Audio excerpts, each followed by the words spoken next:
Hay muchos momentos en la historia donde la humanidad se ha percibido a sí misma en una crisis apocalíptica, casi una crisis terminal del Occidente. Sucedió con la caída del Imperio Romano de Occidente en el 475.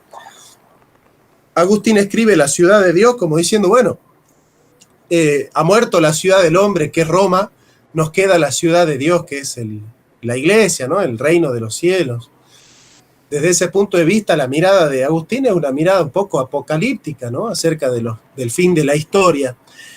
Sucedió lo mismo en la crisis del siglo XIV, la gente pensaba que llegaba el fin del mundo, que Occidente había caducado, el Occidente cristiano.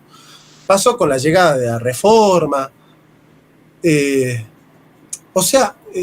pasó también con la conquista de América, con la caída de Constantinopla, pensó que llegaba el fin de la historia. Es decir, pasó en el año 2000.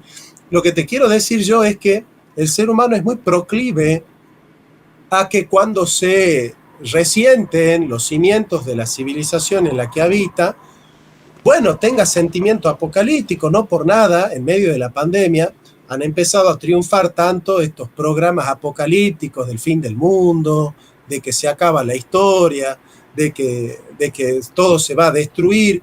Y si bien es cierto hay problemas, y bien es cierto que son problemas graves, este sentimiento de, bueno, se destruye todo, como diríamos en Argentina, se va todo al tacho, ¿no? Es decir, se va a destruir toda, se destruye la familia, se destruye la biología, el sexo, se destruye. Es cierto que hay grandes problemas que los tenemos que atender, y yo viajo a Chile justamente para dar la batalla cultural. Lo que sí entiendo es que, claro, digamos, al ser un proceso que se va gestando históricamente, ciertamente hay continuidades y discontinuidades en la historia, ¿no?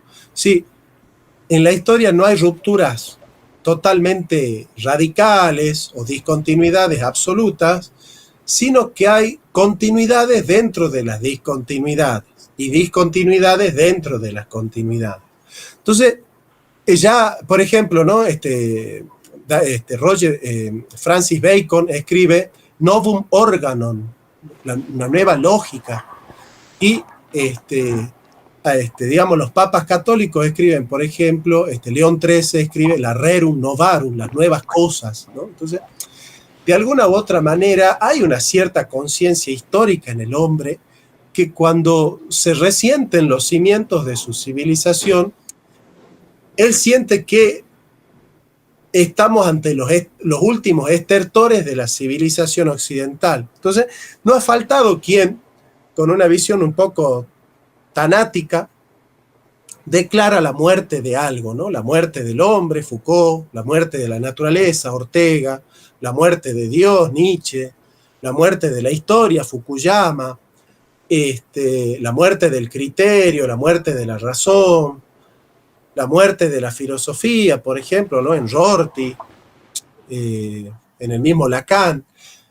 Quiero plantearte que es posible que la civilización occidental todavía hoy siga mutando.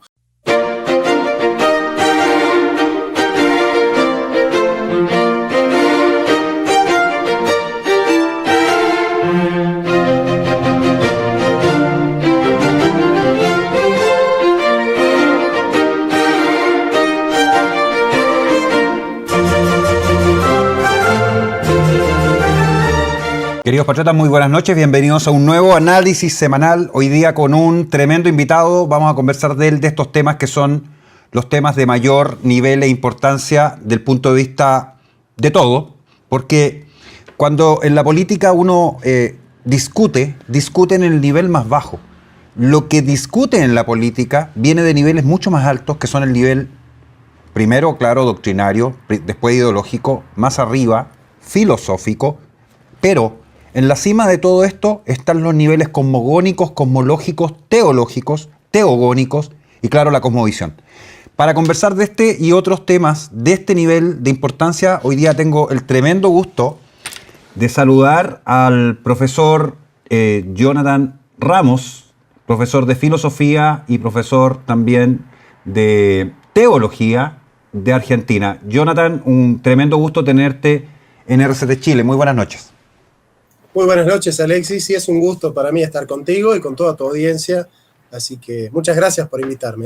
No, encantado. Para mí es un honor tenerte en el canal y poder conversar de estos temas que decía al principio, y por eso partimos con el primer principio del Partido Vanguardia Patriota que estamos por conformar en Chile, que es el principio de trascendencia. Entonces quisiera partirte preguntando una pregunta que seguramente no es muy fácil de responder, pero mucho de lo que está ocurriendo tiene que ver con que Occidente ha venido en una forma sistemática, y esto con más de 500 años de proceso, alejándose de los valores trascendentales, fundamentales, metafísicos, cosmogónicos, cosmológicos, teológicos, teogónicos, que le dieron origen. Y eso decantó finalmente en esta afirmación nietzscheana, claro, al siglo XIX, de Dios ha muerto, y luego continúa hoy día con deconstrucción, donde lo que muere es la criatura, el hombre, y finalmente en pos de construcción, con transhumanismo y otras corrientes, ya ni siquiera hay hombre, vamos a ser cyborg u otras cosas. ¿Dónde crees tú que estaría entonces el origen de esta deriva de todo tipo que nos ha llevado a la situación actual, donde uno aprecia falta de Dios en el mundo de Occidente? Bueno, depende de dónde se ponga la mirada, de dónde se haga foco. Es decir, por ejemplo, si vos querés plantear que la trascendencia es la apertura del hombre hacia aquello que supera su propia autonomía, las propias dinámicas de sus existenciarios, de sus realidades inmediatas, bueno, yo te diría que el problema nace en la Baja Edad Media, ya con Duns Scoto, el giro a la inmanencia de la voluntad, que no se abre a la trascendencia del bien natural, sino que se fundamenta como principio del bien, como potencia absoluta. Y en Guillermo de Ockham, donde la inteligencia ya no se abre a la novedad del otro, a la novedad de la verdad, del ente, sino que en realidad, bueno, la verdad es una construcción de la mente, ¿no? Es un universal que crea la mente con sus conceptos y sus términos. De ahí el nominalismo. O sea que si nosotros lo vemos desde ahí, ya podemos ver la crisis en la Baja Edad Media. Heidegger va a ver un giro a la inmanencia ya en el concepto de ortótex, en Platón, donde la representación que aparece en la cosa se corrige por mor de la metexis, de la idea. Entonces la corrección de la representación ya está dada a la propia subjetividad de la cogitatio. Entonces Heidegger ve ya, incluso en el proemio del poema de Parménides, que explota la bomba atómica en la entrevista de Der Spiegel. Entonces, yo te diría que, bueno, la crisis también puede ser del concepto de libertad negativa que surge con Kant en la modernidad y que va a fundamentar una ética liberal, una concepción liberal de la vida, o el divorcio entre ética y política en Maquiavelo, o el divorcio entre ética y economía en Adam Smith, o el divorcio entre arte y ética en la posmodernidad. Es decir, o el olvido del ente ya en Aristóteles, el olvido del ser. Es decir, podemos plantear desde tantos puntos de vista cómo se fue gestando la crisis, que yo plantearte un solo punto no solamente sería incorrecto, sino dogmático. Decir, no, la crisis comienza aquí. Es decir, antes de esto no había crisis y después de esto comienza a haber crisis. Me parece que es una manera incorrecta de abordarlo, y más bien hay muchos hitos a través de los cuales esta crisis se va forjando, porque, bueno, la existencia del hombre es histórica y el hombre en la historia es un proceso, ¿no? Hay hitos que van marcando quiebres, rupturas, pero siempre hay un proceso, ¿no? Hay corsi et recorsi en la historia, decía Vico. Así que, bueno, no sé en qué punto querrías vos que nos focalicemos, pero así por de pronto sería muy dogmático decirte, acá comienza, no sé si me entendés. Sí, comparto que efectivamente uno puede ver multiplicidad de hitos, pero la pregunta central tenía que ver justamente con el proceso. Y la segunda, que deriva de lo que planteas, es si tú consideras que lo que estamos viviendo entonces es solo una crisis, es decir, un estado momentáneo y temporal de ruptura del orden preestablecido para un nuevo orden que sale de la propia crisis y termina en un modelo acrítico nuevamente, para pasar nuevamente a una crisis, o en realidad se trata de un conflicto, es un orden de conflictividad donde hay ánimo hostil por parte de uno o ambos contendores para instaurar ese nuevo estado de cosas. Porque si fuese simplemente crisis, si esto simplemente correspondiera al estadio entre momentos acríticos, pues bien, no podríamos hablar de procesos, sino que tendríamos que estar hablando simplemente de que los hitos van marcando periodos acríticos y críticos para un nuevo periodo acrítico. En cambio, si es conflicto y lo que tenemos básicamente un enfrentamiento formal, fundamental, entre tesis que no van a ser de ningún modo o van a llegar a un acuerdo, porque no hay acuerdo posible, bueno, entonces estamos en otra situación. En términos de eso, entonces, la pregunta es, ¿ves en esos hitos un proceso o lo que estás viendo efectivamente son segmentaciones que no constituyen en sí mismo un proceso? Tú dijiste ya que era un proceso, pero entonces ¿sería crisis o realmente sería conflicto?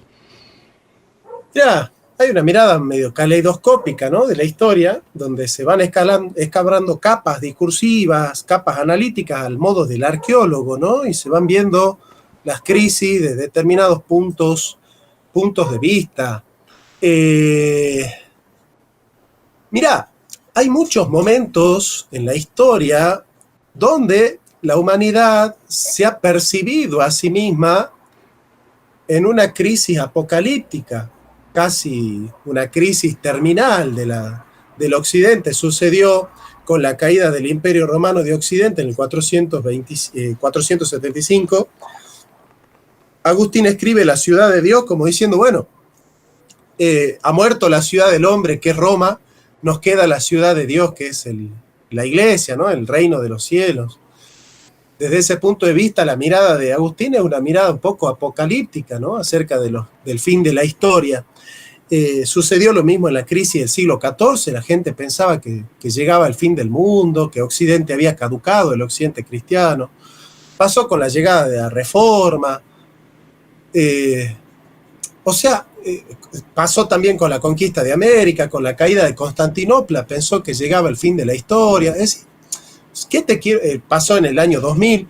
Lo que te quiero decir yo es que el ser humano es muy proclive a que cuando se resienten los cimientos de la civilización en la que habita, bueno, tenga sentimiento apocalíptico. No por nada, en medio de la pandemia, han empezado a triunfar tanto estos programas apocalípticos del fin del mundo, de que se acaba la historia, de que todo se va a destruir. Y si bien es cierto hay problemas, y bien es cierto que son problemas graves, este sentimiento de, bueno, se destruye todo, como diríamos en Argentina, se va todo al tacho, ¿no? Es decir, se va a destruir toda, se destruye la familia, se destruye la biología, el sexo, se destruye. Es cierto que hay grandes problemas que los tenemos que atender, y yo viajo a Chile justamente para dar la batalla cultural. Lo que sí entiendo es que, claro, digamos, al ser un proceso que se va gestando históricamente, ciertamente hay continuidades y discontinuidades en la historia, ¿no? Sí, en la historia no hay rupturas totalmente radicales o discontinuidades absolutas, sino que hay continuidades dentro de las discontinuidades y discontinuidades dentro de las continuidades. Entonces, ya, por ejemplo, ¿no?, Francis Bacon escribe Novum Organon, una nueva lógica, y digamos, los papas católicos escriben, por ejemplo, León XIII escribe la Rerum Novarum, las nuevas cosas, ¿no? Entonces, de alguna u otra manera, hay una cierta conciencia histórica en el hombre que cuando se resienten los cimientos de su civilización, él siente que estamos ante los últimos estertores de la civilización occidental. Entonces, no ha faltado quien, con una visión un poco tanática, declara la muerte de algo, ¿no? La muerte del hombre, Foucault, la muerte de la naturaleza, Ortega, la muerte de Dios, Nietzsche, la muerte de la historia, Fukuyama, la muerte del criterio, la muerte de la razón, la muerte de la filosofía, por ejemplo, ¿no? En Rorty, en el mismo Lacan. Quiero plantearte que es posible que la civilización occidental todavía hoy siga mutando. No lo veo en términos de el fin absoluto de una era y un comienzo de una nueva era, así como una discontinuidad.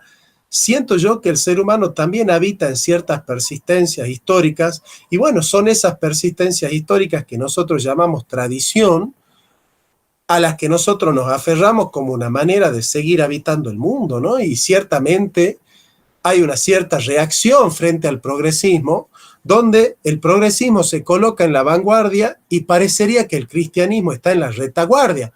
¿Qué quiere decir que el cristianismo está en la retaguardia? Que nosotros ya no somos los que hacemos la revolución, nosotros ya no hacemos el nuevo mundo. Nosotros los cristianos añoramos el mundo pasado y no forjamos el nuevo mundo. Nosotros no estamos mirando hacia adelante, hacia el futuro, sino con nostalgia hacia un pasado que se está destruyendo o que se está desdibujando o deconstruyendo, diría Derrida. Entonces, yo veo con cierta preocupación, Alexis, que los cristianos estemos en la retaguardia. No sé si me llego a hacer entender, ¿no? Que los cristianos estemos en la retaguardia significa que somos conservadores, que somos tradicionalistas y estamos mirando para atrás, cuando el cristiano siempre ha sido el que ha mirado para adelante y el que ha generado el futuro de la historia, con un criterio humanista, con un criterio cristiano, objetivo, verídico, sensato y humano, claramente, basado en la palabra de Dios. No digo que no, pero siempre el cristiano ha mirado hacia adelante y me parece que hoy los cristianos en general están mirando hacia atrás y para enfrentar a aquellos que están en la vanguardia se colocan en la retaguardia y entonces el cristianismo deja de ser fermento en la masa, deja de ser sal y luz y comienza siendo la nostalgia trasnochada de un mundo que ya fue. A mí me preocupa ver al cristiano en esa postura y me parece que hay otra manera de enfrentar al progresismo, mirando hacia adelante. Y bueno, ese es un poco lo que nosotros predicamos, querido Alexis. Muy bien. Justamente a propósito de esa regresión en términos de mirada del cristianismo, el problema real en términos institucionales es que hoy día tenemos una iglesia, la Iglesia Católica y el papado en particular, y a este papa de ustedes, argentino en particular, que está absolutamente aliado con ese progresismo que estás denunciando. Ciertamente, vos sabés que yo he podido ver y he podido notar que el Vaticano fue cambiando ciertas maneras de hacer política. Yo no puedo decir que el Vaticano ha cambiado sus principios. ¿Por qué no? Primero porque yo no soy católico, soy luterano. Entonces, que yo hablo del Vaticano de esa manera no queda bien, no queda bien.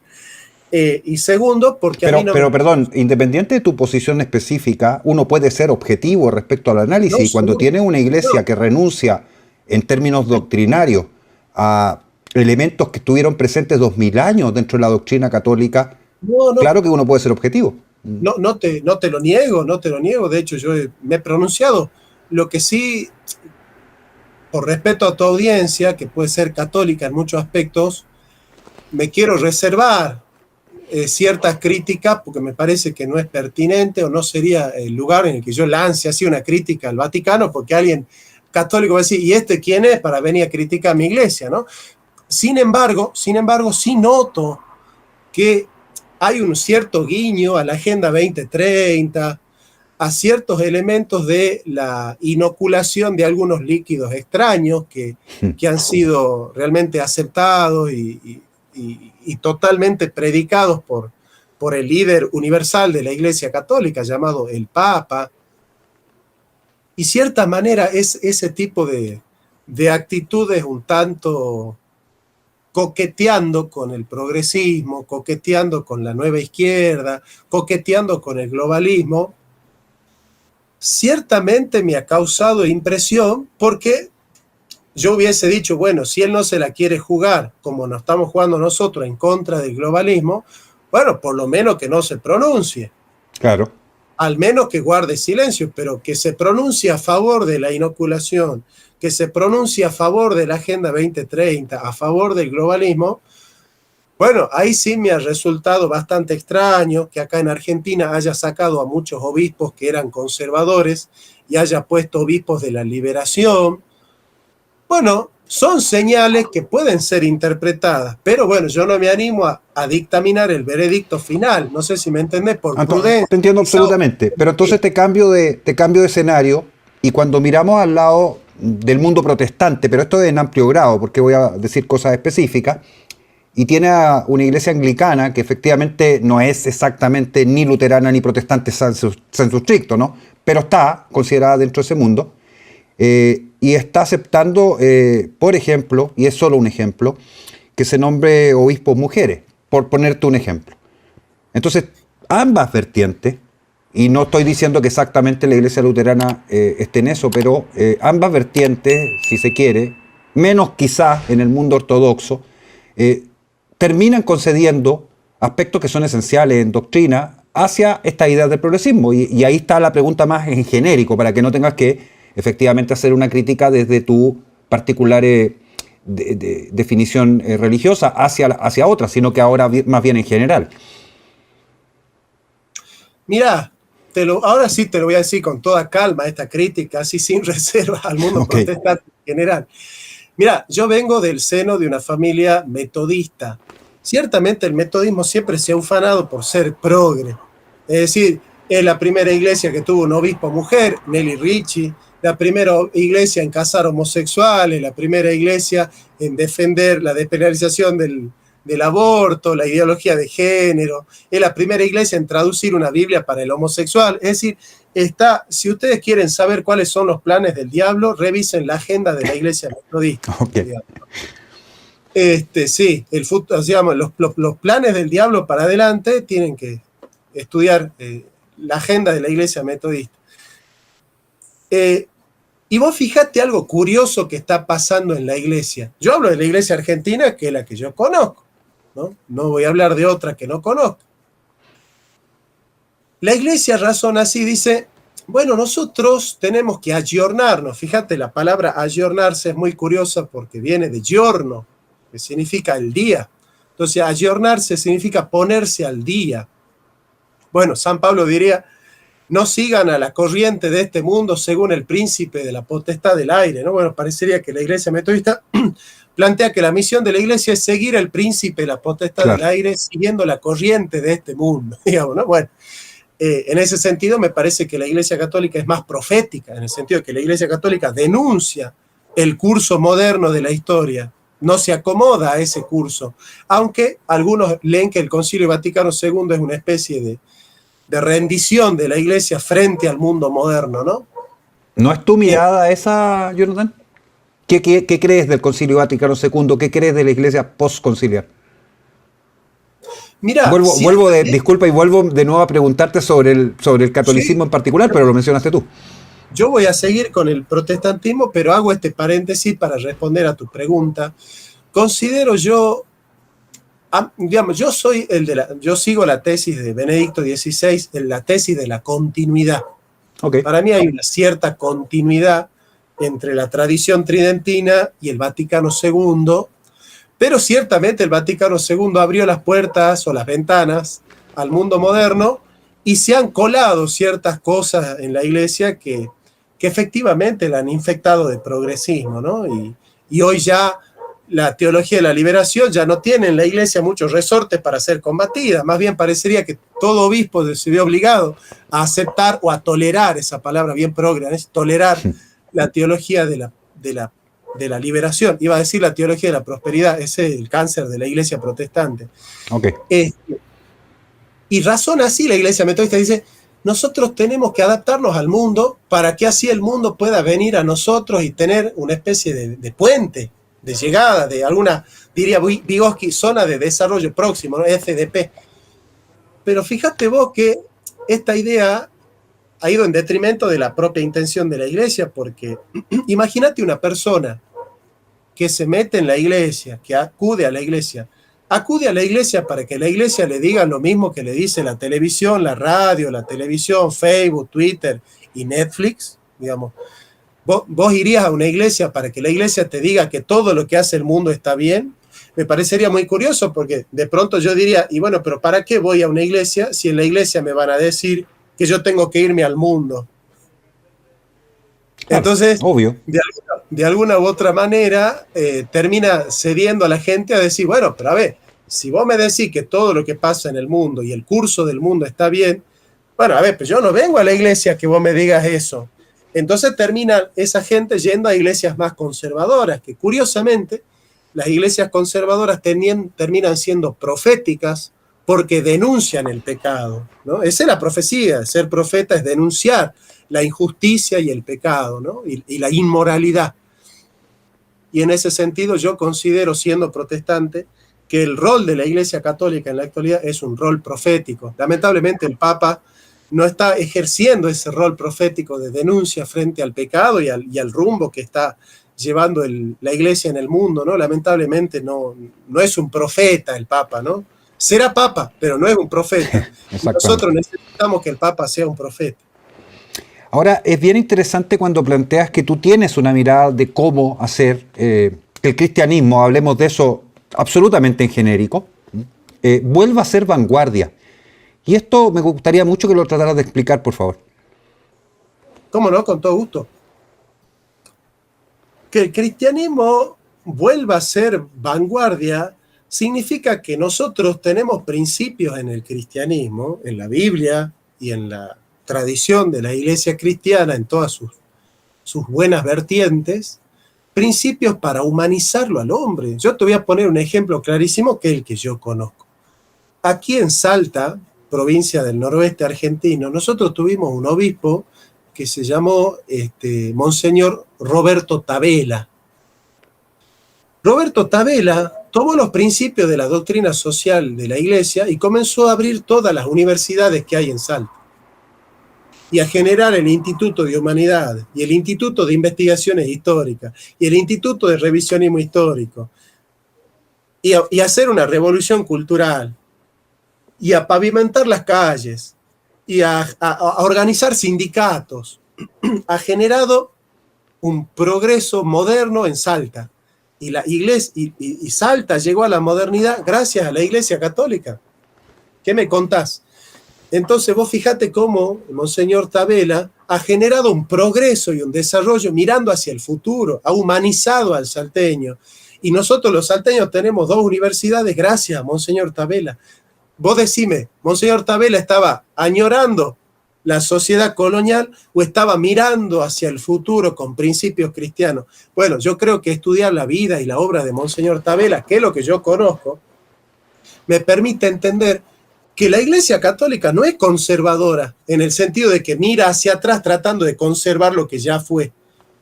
Tampoco es progresista. La Iglesia Católica habita en una sana tensión entre lo conservador y lo progresista.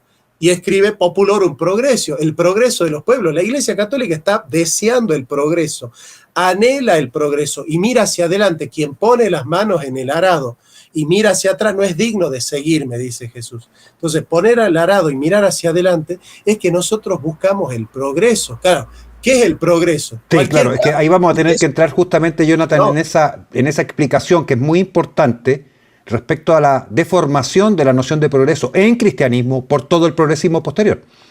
Muy bien, ahí está el problema. Aristóteles desarrolla 3 conceptos de cambio, porque el progreso tiene que ver con el cambio. De hecho, el concepto de evolución en Darwin es cambio, ni siquiera es mejora, es cambio. Las cosas cambian, las especies cambian, dice Darwin. El cambio local, el movimiento local es kínesis, es pasar de una cosa a la otra, es dejar de ser una cosa, o sea, moverse. Después está la energía, que es dinamis, actualizar una potencia o pasar de ser una cosa a otra cosa. Y la entelequia, que es un movimiento en pos de una actualización de una potencia, pero que perfecciona a la gente que se mueve. Siguiendo estos términos aristotélicos, yo te diría que progreso es la energía en pos de la entelequia, es decir, todo movimiento que perfecciona el agente en una potencia natural en función de un fin natural. Entonces, no todo cambio es progreso, ¿no? Entonces, por ejemplo, eso es muy importante. Peter Slaughter escribe, has de cambiar tu vida. Y él dice que todo el tiempo hay que renovarse, pero renovarse por renovarse y cambiar por cambiar no tiene sentido. Si vos decís, bueno, yo la voy a cambiar a mi mujer porque hay que cambiar, voy a cambiar de hijo porque hay que cambiar, voy a cambiar de trabajo y de religión porque hay que cambiar, me parece que eso es, bueno, voy a seguir una palabra del último libro de Agustín Laje, es de la generación idiota. Es decir, pensar que hay que cambiar por cambiar no tiene sentido, no tiene sentido. Entonces, el verdadero progreso es un cambio, sí, pero no es cualquier cambio, es un cambio en el sentido del orden natural de las cosas, en función de un bien natural, que es a donde tiende la naturaleza humana. Por eso, la inteligencia tiende a la verdad y la voluntad tiende al bien. Claro. La inteligencia progresa cuando conoce la verdad, no progresa cuando dice cualquier cosa. La voluntad progresa cuando encuentra el bien natural y el bien universal que es Dios, nos hiciste para ti, y nuestra alma no descansará hasta descansar en ti. O sea, la voluntad progresa cuando quiere el bien, cuando desea el bien. La voluntad no progresa cuando quiere cualquier cosa. Entonces, me parece que este indeterminismo, esta indiferenciación donde todo movimiento es progreso, no solamente me parece ridículo, sino que me parece extremadamente peligroso. Y lo es. ¿Por qué? Porque el hombre pierde los cimientos de cuándo es una vida sólida. Y una vida sólida es cuando tiene principios y valores inamovibles. Porque esos principios inamovibles nos generan a nosotros una especie de rienda o de riel donde nosotros nos podemos mover. Nietzsche dice 6 palabras que son totalmente peligrosas para el hombre contemporáneo. Dice, el desierto crece, porque el desierto no tiene caminos marcados. Y Dios ha muerto. ¿Y por qué Dios ha muerto? Porque el desierto crece. ¿Y qué significa que el desierto crece? Que el hombre está totalmente indeterminado. Ya no hay determinaciones en la vida humana. Por ejemplo, la identidad biológica es una determinación. La identidad nacional es una determinación. La identidad cultural es una determinación. La identidad religiosa es una determinación. Cuando el hombre contemporáneo siente que todas las determinaciones amenazan su libertad y no son el sendero de su libertad, intenta destruir todas las determinaciones para que el desierto crezca y Dios muera. Porque Dios es la gran determinación de la vida humana. Y lo dice Sartre, si el hombre tiene una esencia, esa esencia fue dada por Dios. Y si el hombre tiene una esencia dada por Dios, ya no es libre para darse a sí mismo una esencia. Pero es aquí que el hombre es libre, por lo tanto no existe una esencia, y entonces Dios no existe. Claro. Entonces, el gran problema de la determinación de la vida es que Dios existe y no todo está permitido. Y ese es el problema de aquellos que consideran que la libertad es el derecho de hacer cualquier cosa. Justamente partiendo de eso, el problema es que llegamos a un estadio de avance del proceso donde el bien se vuelve indeseado, la verdad se vuelve indeseada, la identidad pasa a ser, porque hay tantas, según ellos, claro, que la identidad pasa a ser irrelevante porque da exactamente lo mismo, entonces se vuelve cualquier cosa, no es finalmente relevante porque cuando dices, por ejemplo, que tienes, yo no sé en qué número van, pero 250 formas de género, al final no tiene ninguna importancia, se vuelve intrascendente. Y en esa intrascendencia, donde cae al final todo, porque todo se termina por volver intrascendente, el problema es la pérdida de la trascendencia. Y por ende, este alejamiento, ruptura, quiebre final con lo divino en general. En el chat me están preguntando y que especifique, pero la verdad es que estamos hablando en términos muy amplios y Jonathan ya planteó que no va a referirse específicamente a catolicismo, concretamente, aunque ya tocamos 2 o 3 veces el tema, así que entienda que la conversación está tocando distintos temas y no vamos a centrarnos solamente en uno específico. Dicho eso, cuando tienes 2, 3, 4 generaciones que han venido siendo modeladas desde constructivismo, pero es mucho antes, existencialismo en adelante si queremos, hasta deconstrucción y postdeconstrucción, donde no hay verdad, donde no hay bien, donde no hay trascendencia, ni siquiera hay necesariamente inmanencia, estás en un evenir, que es técnicamente lo que viene en post-deconstrucción, ese estadio de flujo permanente, donde no hay bordes, donde no hay límite, donde evidentemente está todo permitido y donde cualquier cosa se puede hacer. Y esa sería entonces la lógica de la máxima libertad, y eso es esencialmente la lógica que busca el comunismo como principio. Bueno, y resulta que frente a ello, cuando en este ejemplo que tú nos dabas en Salta, que es súper interesante, se actúa desde la iglesia, desde algunos personeros de la iglesia, justamente como vanguardia, la tentación, y ahí yo creo que está mucho del error que se comete, de que en el fondo se responde al desafío de los otros tratando de asumir las categorías de los otros. Entonces, no te vas a decir progresista, pero exactamente estás haciendo todo lo que los progresistas quieran. ¿Ya? En ese contexto, entonces, ¿cómo salimos del problema central de estas generaciones adoctrinadas sistemáticamente, donde cuando tú quieres plantear verdad, cuando tú quieres plantear valores o principios trascendentales, cuando quieres hablar de Dios, no entienden, no comprenden y simplemente no existe aquello? No, pues la pregunta es perfecta. Yo te puedo utilizar un lenguaje un poco técnico y después te lo explico. No hay problema. Esto es muy filosófico, ¿no? La palabra ley en griego se dice nomos y hetero significa otro. Entonces la palabra heteronomía significa la ley que viene dada por un otro. En este caso Dios es el gran otro con respecto al hombre, ¿no?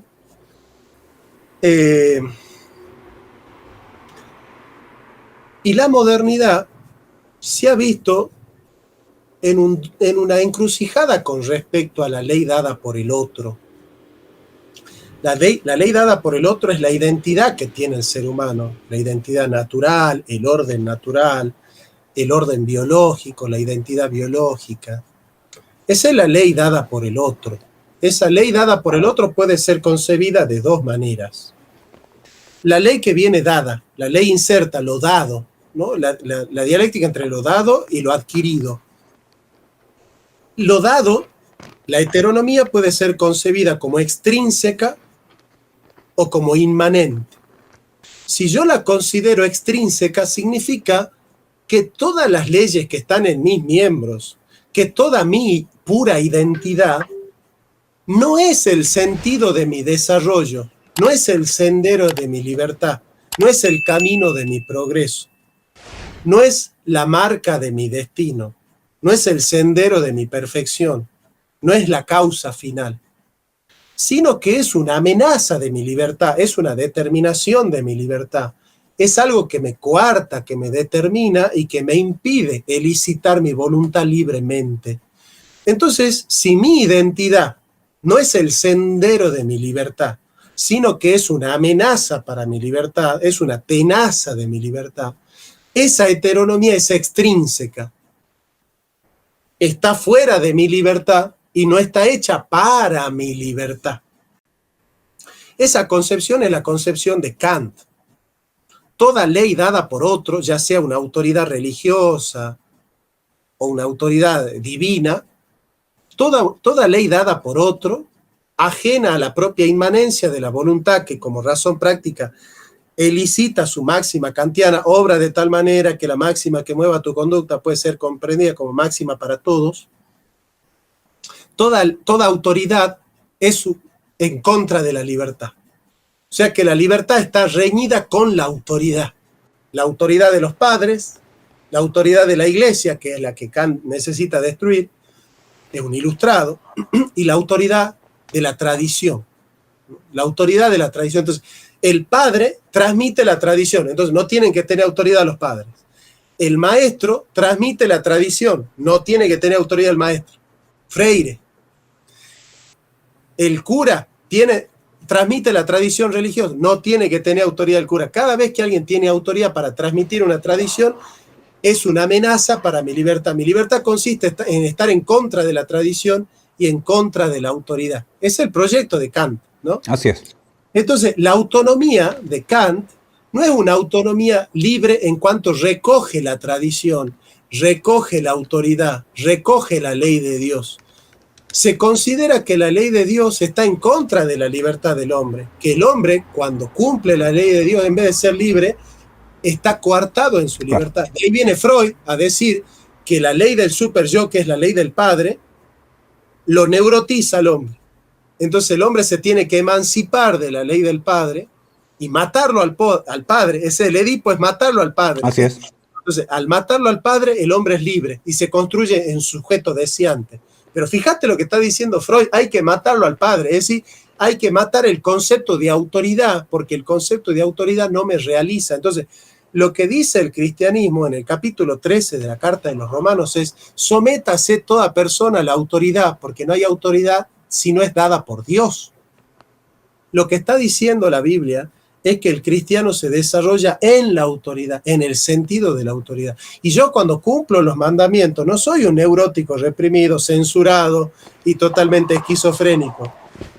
Habría Yo, que, perdóname, perdóname libre. un segundo solamente para decirle a la audiencia que no sé si asimilan que cuando uno dice el Señor, esto es domine en latín, está diciendo la autoridad, literalmente. No se puede decirle a Jesús, Kyrie, Kyrie, Señor, si no le encontramos a Cristo la autoridad. No sé. De hecho, Jesús dice: toda potestad me es dada en los cielos y en la tierra. Claro. Por lo tanto, vayan y prediquen a todas las naciones, bautizándolos en ese Mateo 20, 18. Entonces, ¿qué te quiero decir con esto, querido Alexis? Que Freud, Nietzsche, Marx y todos los otros nos convencieron de que si yo cumplo la ley de Dios soy un neurótico, dice Freud, un alienado, un enfermo. Un predicador de la muerte, dice Nietzsche, o un alienado, que estoy en el opio, diría Marx. Claro. Entonces yo, para ser libre, tengo que negar la ley de Dios. Fíjate vos qué parecido al non serviam de nuestro enemigo de siempre, ¿no? Mira, ahora viéndolo más ampliamente, hablemos un poquito de catejones. Y claro, yo no sé si vos conocés a Alberto Vuela, y Sí, supongo que lo has leído, no estoy en seguro. ocasión hicimos un seminario juntos, sí. Ah, perfecto, bueno, con Alberto entonces ya tenemos un amigo en común más. Pues bien, Alberto alguna vez escribió bastante sobre el tema del catejón. Esto es el muro, aquello que detiene el proceso, o se opone al menos.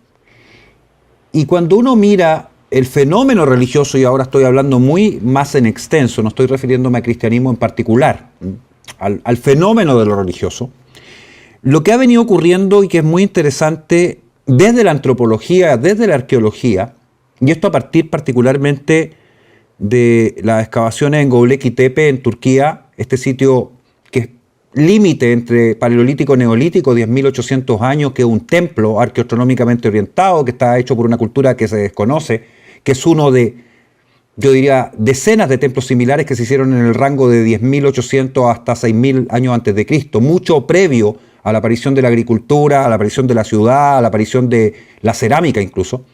Ha trastocado la visión marxista del proceso de la civilización, porque ellos decían siempre que primero fue el asentamiento, luego vino la agricultura, finalmente vino la división social en clases, la explotación de clases y por supuesto la propiedad privada, con eso la explotación también, y el templo y la ciudad, en ese orden. Bueno, ahora lo que sabemos es que fue el templo el que precedió a la agricultura, el que precedió a la cerámica, el que precedió a la ciudad, etc. Y los antropólogos, por lo menos una corriente de la antropología hoy día, está poniendo de cabeza a los sociólogos tradicionales de corte marxista, porque los hechos están demostrando que lo que hace que la civilización surja es la fe, en el fondo, es la creencia compartida.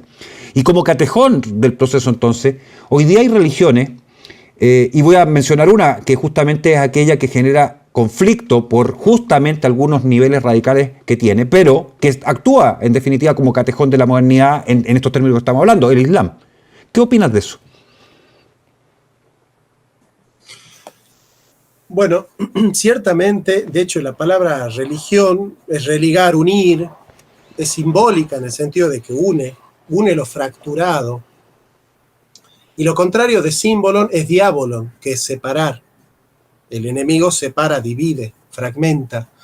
Y una de las concepciones de la modernidad tiene que ver con concebir que el otro ser humano, en vez de ser un compañero, un amigo o un hermano, es un peligro para mí, es una amenaza. El otro es un lobo para el hombre. Homo homini lupus, el hombre es un lobo para el hombre.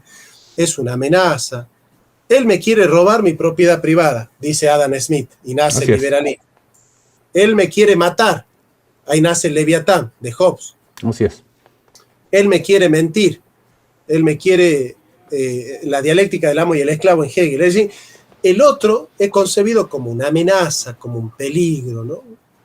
Y yo considero que solo el cristianismo desarrolla principios de paz y de amor en la civilización occidental. Porque si vos querés generar violencia social, no lo haces en el sentido del Nuevo Testamento, lo haces en contra del Nuevo Testamento. En cambio, si vos querés generar violencia en la sociedad, no lo haces en contra del Corán. Te podés basar tranquilamente en el Corán. ¿Tú ves en eso una distinción radical entonces?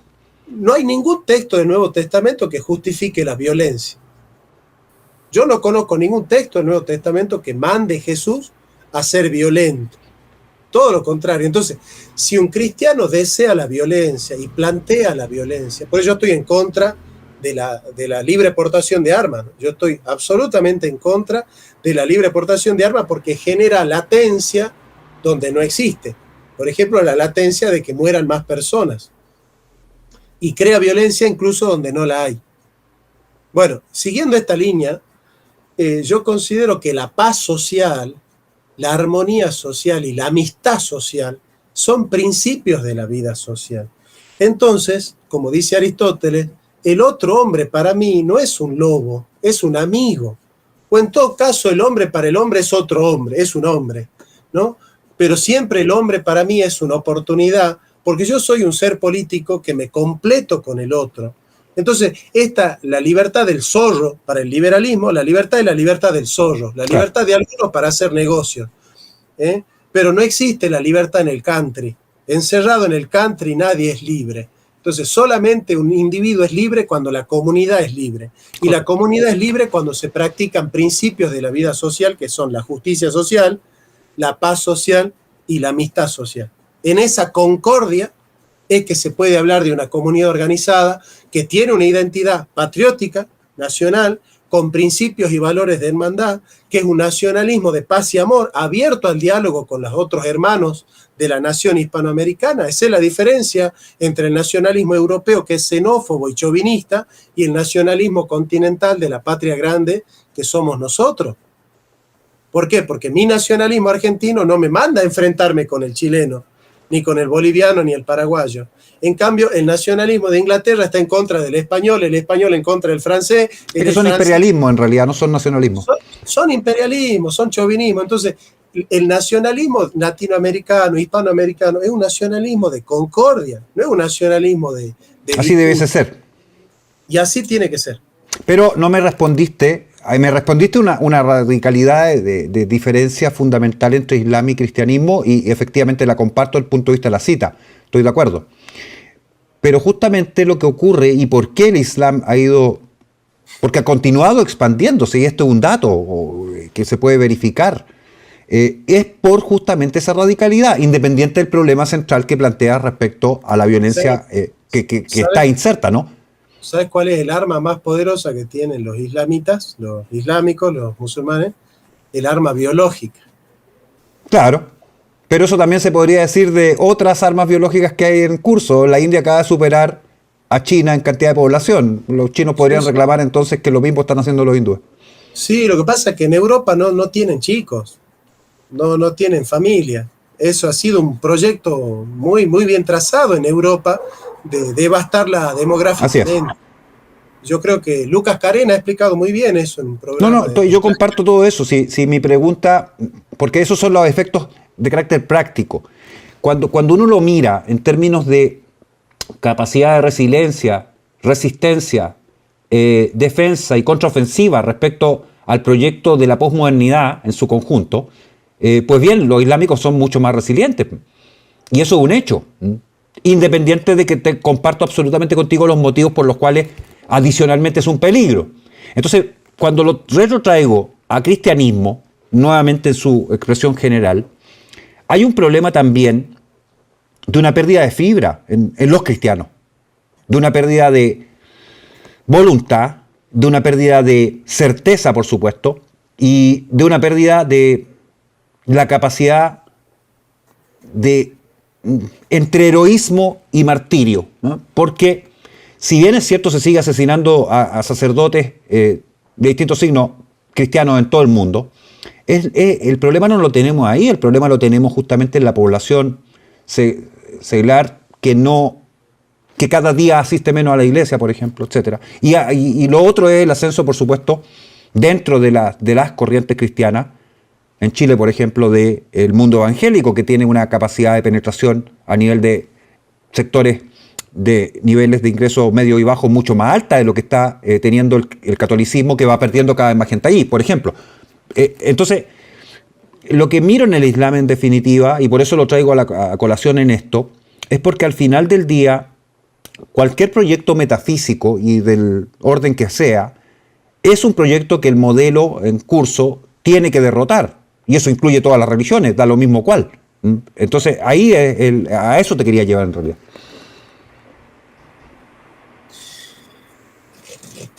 Sí. Bueno, el modelo metafísico de Occidente es un modelo, a mi entender, este es mi pensamiento, ¿no? Es un modelo humanista, no antropocéntrico. O sea, yo quiero hacer la distinción entre humanista y antropocéntrico. Entiendo. O sea, antropocéntrico es que toda la existencia del hombre gira alrededor del hombre. Cuando digo humanista, es que todos los principios y valores del cristianismo están hechos a favor del hombre, para promoverlo al hombre, para elevarlo al hombre. Y me baso en un dogma católico: la gratia non destruit natura, sed supponit et elevat natura. Es decir, la gracia supone la naturaleza humana y la eleva. La gracia está hecha para elevarlo al hombre, para dignificarlo al hombre, para hacerlo al hombre valioso. Yo creo que el proyecto occidental entonces es un proyecto humanista. Muchos dicen que el humanismo nace en la modernidad. Yo creo que no, que el humanismo ya nace en el medioevo, con la escuela de Salamanca, con los debates de Salamanca, con la escuela de Francisco de Vitoria, el humanismo neotomista, que genera los derechos humanos, los derechos de gente, la dignidad humana, la dignidad ontológica, la promoción de la dignidad humana y la cultura. Me parece que son humanistas en el buen sentido de la palabra, ¿no? Hay un humanismo cristiano, si se quiere, ¿no? Entonces, creo yo que esta crisis de identidad del hombre tiene que ver con muchas operaciones del hombre que se fueron devastando, ¿no? O sea, por ejemplo, el hombre pasó de tener una razón que es diosa, en la modernidad la diosa razón, a tener una razón que es débil, bátimo, el pensiero débole, el pensamiento débil. Bueno, yo me pregunto, mi razón no es ni diosa ni débil. Ahora, ¿de qué depende el puesto de la razón en el hombre? Del puesto del hombre en el cosmos. Si el hombre es el fundamento epistémico absoluto de la realidad, el hombre es un semidios. Ese es el antropocentrismo de la modernidad, que no es humanista, es antropocéntrica.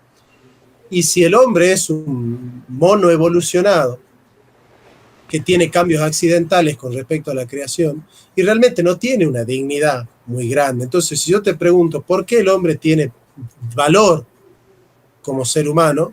Te tengo que llevar al puesto del hombre en el cosmos. Y ahí está el punto. Partimos diciendo que el problema central no es un problema a nivel político, está mucho más arriba. Está en el modelo cosmogónico, cosmológico, teológico, teogónico y la cosmovisión que define eso. Sí. El puesto del hombre en el cosmos. ¿Cuál Así es?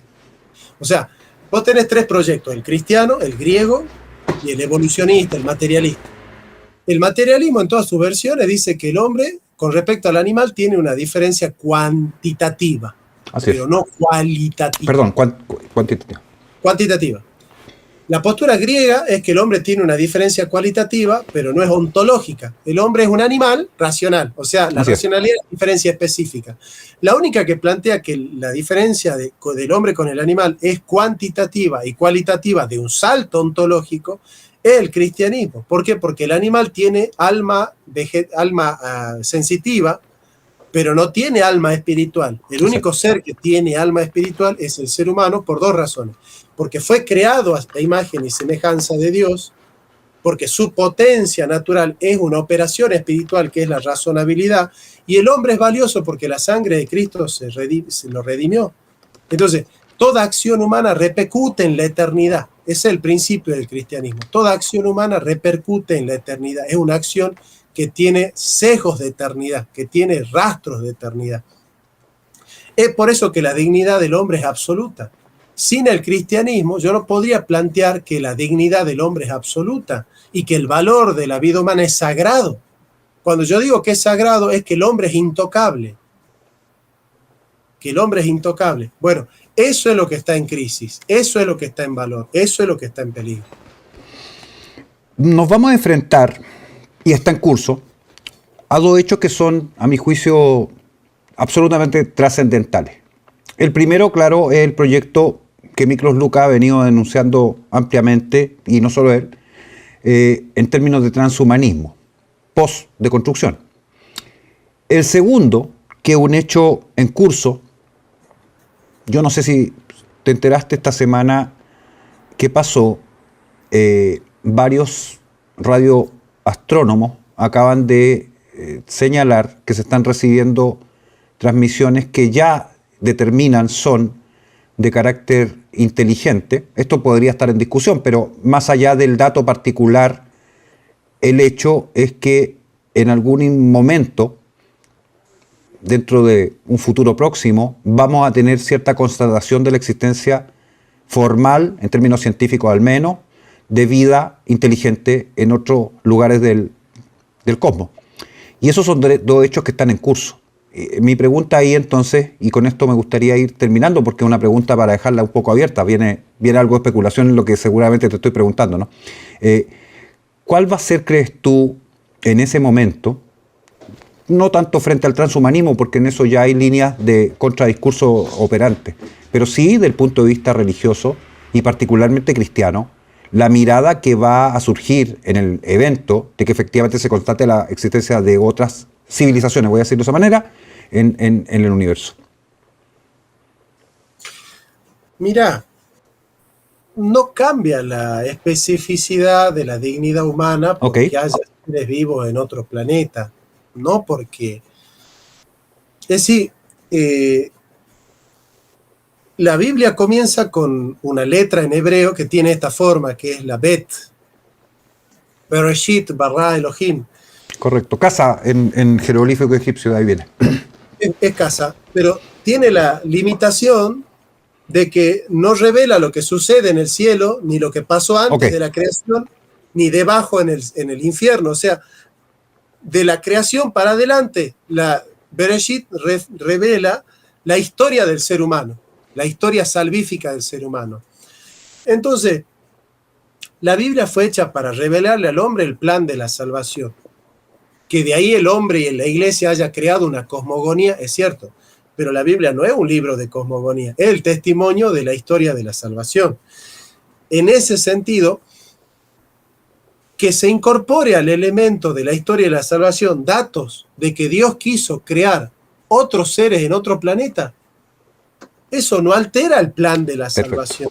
O sea, porque eso afectaría si yo le pusiera a la Biblia un esquema antropocéntrico, donde parecería que todo el universo fue creado para el hombre, pero no es esa la postura cristiana. La postura cristiana no es antropocéntrica, es humanista, pero por eso hay que entender la diferencia entre humanismo y antropocentrismo.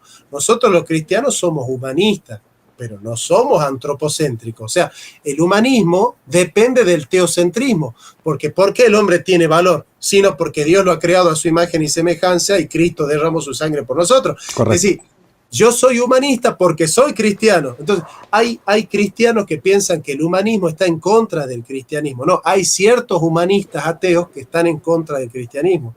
Pero el fondo del humanismo es el cristianismo. A ver, por ejemplo, y con esto te cierro porque yo creo que te puede gustar esto, ¿no? Yo hice un estudio sobre Marx y escribí un libro sobre Marx. Marx estaba en contra del aborto. ¿Por qué? Porque el hombre es carne y sangre. Define al hombre por su materialidad biológica. Y si el hombre tiene sangre, tiene valor, porque para Marx la sangre es la vida y la vida tiene valor. Si el hombre no tiene valor, ¿por qué es un mal explotarlo al hombre? ¿Por qué sería malo explotarlo al hombre si el hombre no es valioso? Claro. O sea, Marx, para concebir que la explotación y la alienación del hombre y la explotación del hombre por el Estado y del hombre por el capital y del hombre por la máquina y del hombre por el hombre es malo explotarlo al hombre, es porque el hombre es valioso. Si el hombre no es valioso, ¿por qué es malo explotarlo al hombre entonces? Si el hombre es un engranaje, si el hombre es un mono evolucionado, ¿y por qué no matarlo? ¿Y por qué no explotarlo? ¿Y por qué no eliminarlo antes de que nazca? O cuando quiere. El tema de la muerte digna, no puedo mencionar la palabra, sí, porque si la menciono te censuran el video. Tal cual. Entonces, si yo te planteo que el hombre tiene valor, ¿por qué el hombre tiene valor? No puede ser porque es un engranaje del capitalismo. No puede ser que el hombre es valioso porque trabaja la materia. No puede ser que el hombre sea valioso porque es un animal evolucionado, ni porque es un animal racional. Entonces, ¿por qué el hombre es valioso? Entonces, fíjate vos que Marx quiere afirmar que la explotación es mala porque el hombre es valioso, pero no quiere responder por qué el hombre es valioso. Sí. Porque no existe el humanismo sin el cristianismo. Sin un fundamento teológico, la vida humana no tiene valor. Entonces, fíjate vos que en el fondo, Marx es un humanista sin teología. Bueno, sí, básicamente la pretensión era reemplazar a la religión por el materialismo en todas sus expresiones, y eso es una religión en sí. Pero por eso los marxistas hoy se declaran antihumanistas. Claro. Yo tuve un debate en mi canal con Santiago Armesilla, que es el gran discípulo. Lo conozco perfecto. Porque él defiende que el marxismo es antihumanista, es poshumanista, y yo defiendo que el marxismo es un humanismo. Es una deformación del humanismo, si quieres. Es una deformación, es una herejía del humanismo. Exacto. Pero es un humanismo. Yo creo que está bien planteado. Y él defiende que no, que Marx es antihumanista, porque claro, si Marx plantea que si el Estado soviético puede matar a cualquier persona en pos de la revolución, Marx no puede ser un humanista. Entonces, él descifra a Marx desde la revolución, yo descifro a Marx desde la dignidad humana, porque para mí el marxismo es una ética y para él el marxismo es una política. Entonces, bueno, ahí están las diferencias, ¿no? Pero sí. ¿Qué te quiere decir? Armesilla a mí me suele producir la sensación de estar escuchando gente hablando en el siglo XX y sin mirar lo que está pasando en el siglo XXI, habitualmente. Eso. Sí, a mí me ha horrorizado cuando él dijo que si la despenalización de la interrupción voluntaria del embarazo es otra la palabra, pero si yo la digo te censuran.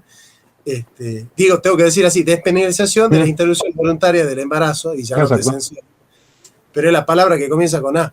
Entonces, sí, claro. Ahí él dice, bueno, si el Estado necesita que se haga eso, vale, todo vale bajo la necesidad del Estado. Bueno, esa concepción del Politburó, de la política del buenismo, me parece muy, muy peligrosa, y hablar de un hispanismo marxista, solamente me parece ridículo, no tiene sentido. Un hispanismo ateo, si el fundamento de la hispanidad es el cristianismo, es el humanismo cristiano. Entonces, ser antihumanista y ser hispanista, pero no cristiano, y ateo, y encima marxista. No, es un oxímoron, no hay nada que hacer con eso. Es como que Platón, siempre dice Platón, ¿viste? No es lo mismo una mezcla que un entrevero. Hay que combinar, pero no hay que hacer un sancocho. Bueno, te quiero agradecer enormemente, Jonathan, esta primera conversación. Esto fue simplemente una aproximación muy general a tu pensamiento y la visión que tienes y ha ido desarrollando. Entiendo, y en el chat hubo una enorme cantidad de opiniones que me parecen súper interesantes, así que bueno, por lo menos que hay interés en conversar estos temas que, reitero, la idea son los temas más importantes y son temas complejos, son temas difíciles, no es fácil bajar el contenido a nivel de lenguaje, por ejemplo, o de citas, que es la otra cosa, para que sea fácilmente entendible por todos. Pero por lo menos vimos algunas de las cosas que has venido planteando. Yo me alegro mucho que hayas podido participar en el programa. Muchas gracias. Te agradezco mucho. Permíteme agradecer a 3 personas que son las que están haciendo el proyecto de llevarnos a Chile para la gira. Manuel Wenchun, un gran compañero, él se está moviendo tremendamente y le agradezco profundamente. Patricio Hernández, de la Comisión Ideológica del Partido Vanguardia Patriota. Felipe Martínez, miembro del Partido Vanguardia Patriota. y bueno, y todos los que están trabajando para esto, realmente. ¿Cómo no? Y por favor te pido comentar cuándo y dónde vas a estar para que la gente se entere. Nosotros estaremos en Gorostiaga 87, en Santiago Ñuñoa, el viernes 5 a las 18 y el sábado 6 a las 14 horas. Y es un evento con entrada libre y con venta del libro que tiene prólogo de Agustín Laje, Historia del Progresismo. Y estaremos en Avenida Ricardo León, 1085, a las 10:30 am, también en Santiago de Chile. Y después estaremos el 7 en Valparaíso. Así que bueno, los esperamos a todos. Ha sido un enorme placer realmente, Alexis. Me gustaría también abrirte la posibilidad de estar en mi canal, de poder invitarte. Con mucho gusto. Entrevistarte.